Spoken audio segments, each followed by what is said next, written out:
Hindi raw magdadalawang isip ang Tri-Committee sa Kamara na patawan ng contempt order ang sinumang aatake sa panel matapos ang pagdinig.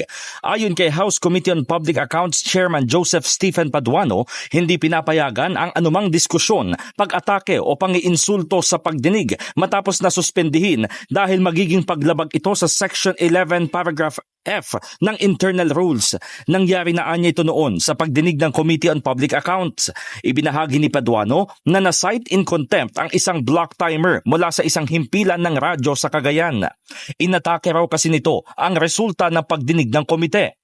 Una nang hiniling ng kongresista ang pagpapalabas ng subpoena laban sa pro-Duterte vloggers at social media influencers na hindi dumalo sa investigasyon ng TRICOM sa kabila ng mga natanggap na show cause orders.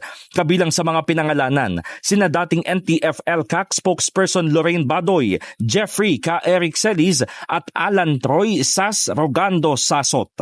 In the heart of changing lives, ako si Brigada Haji Caaminio ng 105.1 Brigada News FM Manila, The Music and News Authority.